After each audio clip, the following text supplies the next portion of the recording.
प्यारे दर्शकों नमस्कार।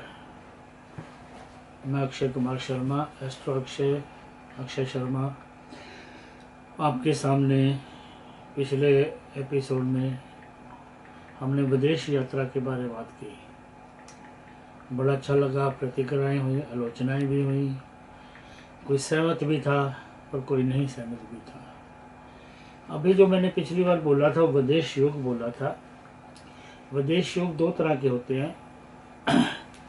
एक तो जाकर हमेशा के लिए वहाँ बैठ जाना, एक यात्रा करके वापस आना, या किसी मकसद के लिए चले जाना, या वर्क परमिट से कुछ सालों के लिए जाना, या विद्या अध्ययन के लिए कुछ सालों के लिए जाना, या वहीं रह जाना।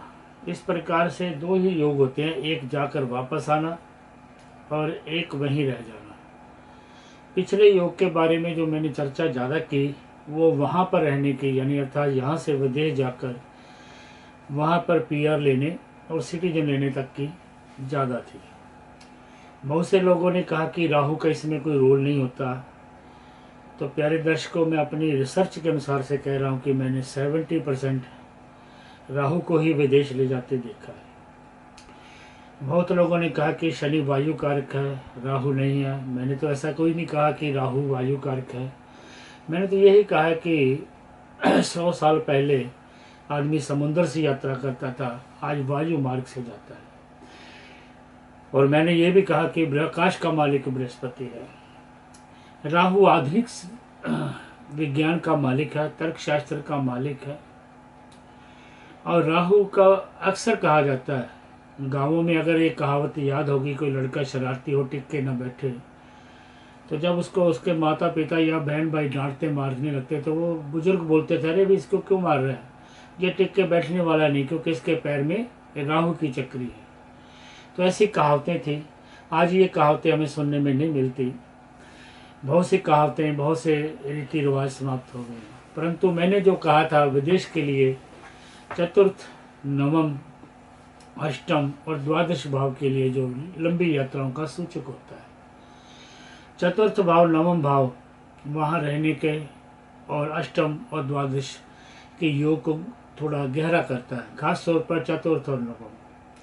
अभी मान लीजिए कोई विद्या के लिए स्टडी करने गया और वहाँ पक्का होना चाहता है, तो वह पक्का नहीं हो पा रहा। तो पीआर लेना चाहता है, उसके बाद सिटीजन लेना चाहता है, लेकिन नहीं हो पाता। या कोई आदमी वैसे ही चला गया लेकिन वहीं का होकर रह गया, तो योग तो वो ही रहेंगे। अब उन योगों को मैं थोड़ा बता रहा हूँ कि जैसे लग्नेश का नवम से संबंध हो, नवम का लगन से संबंध या लग्नेश से संबंध हो जाए, तो विदेश का योग परमानेंट होता है। और द्वादश का नवम से, नवम का द्वादश से, चतुर्थ का लगन से, नवम से, और लगन का चतुर्थ नवम से अगर संबंध हो जाए तो भी विदेश का योग बनता है। द्वादश का चतुर्थ और चतुर्थ का द्वादश, और राहु, चंद्र, बुध, इनसे भी अगर संबंध बनाए और शनि से संबंध बनाए तो भी विदेश योग होता है। लगन में शनि, चतुर्थ में शनि, नवम में शनि, विदेश तो बहुत जाता है परंतु वहाँ पर स्थिर होने का कोशिश करता है। चतुर्थ शनि को तो मैंने 50% देखा कि रह भी जाते हैं और नहीं भी रहते, परंतु ये लोग शनि के कारण प्रबल यात्राएं जरूर करते हैं। नवम शनि, लगन का शनि, चतुर्थ, दशम का शनि यात्रा करता है। दशम भाव का शनि किसी स्त्री के हो तो उसकी शादी होने के चांस विदेश में बहुत ज़्यादा हो जाते हैं। लगन के शनि के भी चांस हो जाते हैं विदेश में बसने के। तो बात आज फिर वही मैं घुमा फिरा के कर रहा हूँ कि जो मैंने पाया है, ऐसा नहीं है कि बाकी ग्रह नहीं लेके जाते। अगर बृहस्पति नवम, द्वादश में या सप्तम में, चतुर्थ में, लगन में हो तो उनको पक्के तौर पर वहाँ रहना थोड़ा कठिन होता है, बहुत कम जा पाते हैं। अगर 100 बृहस्पति वाले चले जाएं ऐसे, तो 70% तो वापस आ जाते हैं। 30% किसी कारणवश या किसी अन्य ग्रह के संयोग से वो वापस आ जाते हैं या रह जाते हैं। तो 70% तो हम मान के चलिए कि शनि का जो संबंध है, राहु का संबंध है, चंद्रमा का संबंध है, बुध का संबंध, ये यात्राओं का सूचक है। और लगन का, तृतीय का, पंचम का, षठ का, दशम का, एकादश का, ये थोड़ा कम बनता है। मैं शास्त्रों की लिखी बातों को भी कह रहा हूँ जो उनमें लिखा है, और जो अपने तजर्बे से गई है उन बातों को भी मैं कह रहा हूँ। इन्हीं ग्रहों के उपाय करने पर आदमी विदेश की रुकावटों को दूर कर सकता है।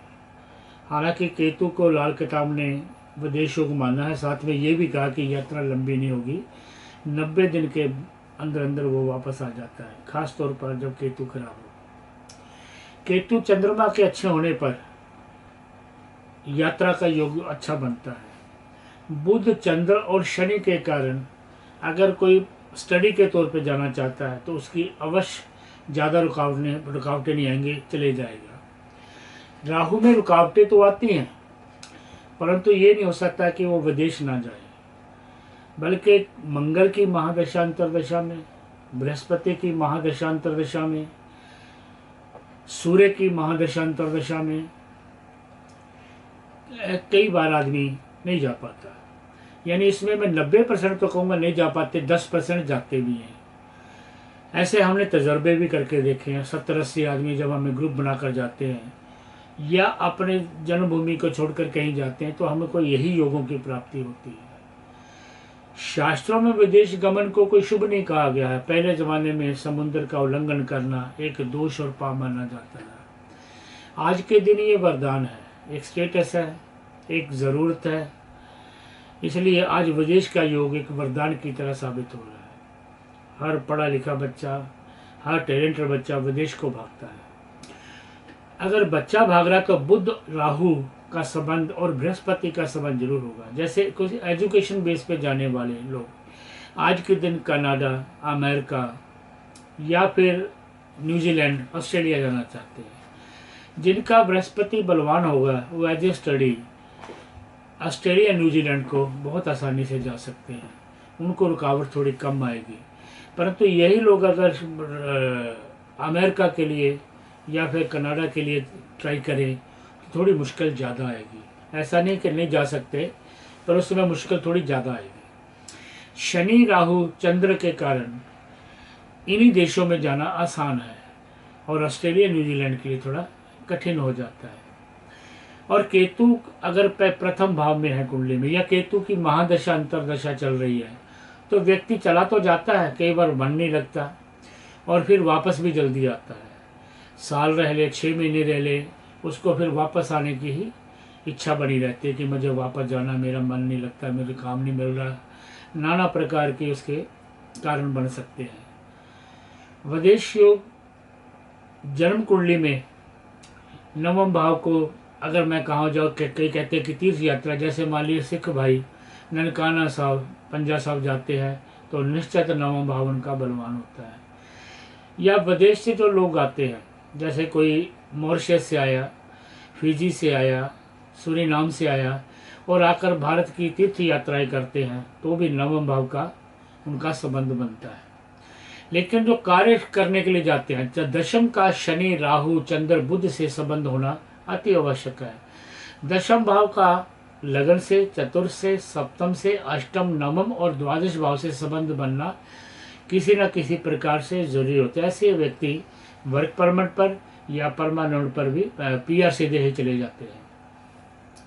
लेकिन आदमी की इच्छा कैसे होगी अगर लग्नेश चतुर्थ में, सप्तम में, अष्टम में, नवम में, दशम और द्वादश भाव में हो, तो आदमी की विदेश की जाने की इच्छा बहुत ज़्यादा रहती है। इतनी प्रबल रहती है कि कई बार तो बहुत ज़्यादा यत्न करते हैं, काम बने ना बने वो एक अलग विषय है, परंतु उसकी इच्छा रहती है। जिन व्यक्तियों का लग्नेश कमज़ोर होता है, नवम, द्वादश, अष्टम और चतुर्थ कमज़ोर होता है, या तो उनकी इच्छा नहीं होती या वो जाकर फिर वापस आ जाते हैं। इसलिए मैंने ये दूसरी बार इसलिए कहा कि मुझे बड़ा अच्छा लगा, आप जैसे बहुत से ज्ञानियों ने मेरा मार्गदर्शन भी किया और मेरे को विचार प्रदान किए और आलोचनाएं भी की, तो मुझे अच्छा लगा कि आप मुझे देखते हैं, सुनते हैं। मैं इस काबिल तो हूँ कि आप मुझे देखकर मेरी आलोचना या प्रशंसा भी करते हैं। तो ज्योतिष इसी चीज़ का नाम है। ज्योतिष में ज़रूर नहीं है कि जो पंजाब में बात सही लग रही हो, वो जाकर बेंगलोर में भी ठीक हो। ज्योतिष देश काल परिस्थितियों के ऊपर भी निर्भर है। एक समय पंजाब के सभी लोग आर्मी में जाते थे, आज से 40-50 साल पहले। आज पंजाब का हर व्यक्ति विदेश जाना चाहता है। तो ये परिवर्तन कैसे क्यों हो गया? ये देश काल परिस्थितियाँ ही होती हैं। तो ज्योतिष का 2 ही सिद्धांत है, यत् ब्रह्मांड तत् पिंड। जैसा ब्रह्मांड होगा वैसा ही पिंड होगा, वैसे ही धारणाएं होंगी, वैसी इच्छाएं होंगी, वैसे ही शरीर होंगे, वैसे ही हमें साधन मिलेंगे। लेकिन देश काल परिस्थितियों के अनुसार से प्राप्त होगा। आज से 100 साल पहले अरब कंट्री कोई नहीं जाता था, उजाड़ था। आज सभी जा रहे हैं और एक व्यापारिक केंद्र है दुबई, वहाँ पर लोग बहुत जाते हैं। इसलिए मैं ये कहूँगा कि देश काल परिस्थितियों से भी ताल्लुक़ है हर एक आदमी का। जैसे पंजाब और गुजरात के लोग, ये सभी अमेरिका, गुजरात और इंग्लैंड में, यूके में बहुत ज़्यादा प्राप्त मिलेंगे आपको। लेकिन केरला के लोग आपको वहाँ पर कम प्राप्त होते हैं। अरब कंट्रियों में केरला के लोग बहुत ज़्यादा जानते हैं। या आइसलैंड जो होते हैं, छोटे मुल्कों पर भी उनको मैंने बहुत ज़्यादा देखा है। बहुत ऐसे मुल्क हैं जहाँ पर मैंने कुछ प्रांतों के लोग ही नहीं देखे। इसलिए देश काल परिस्थितियों का भी निर्भर होता है कि ज्योतिष में क्या होगा क्या नहीं होगा। आप सभी लोग जिज्ञासु भी हैं, विद्वान भी हैं। इसी प्रकार देखते रहें और मार्गदर्शन करते रहें और ज्योतिष के विद्यार्थी हमसे लाभ लेते रहें। बहुत बहुत धन्यवाद।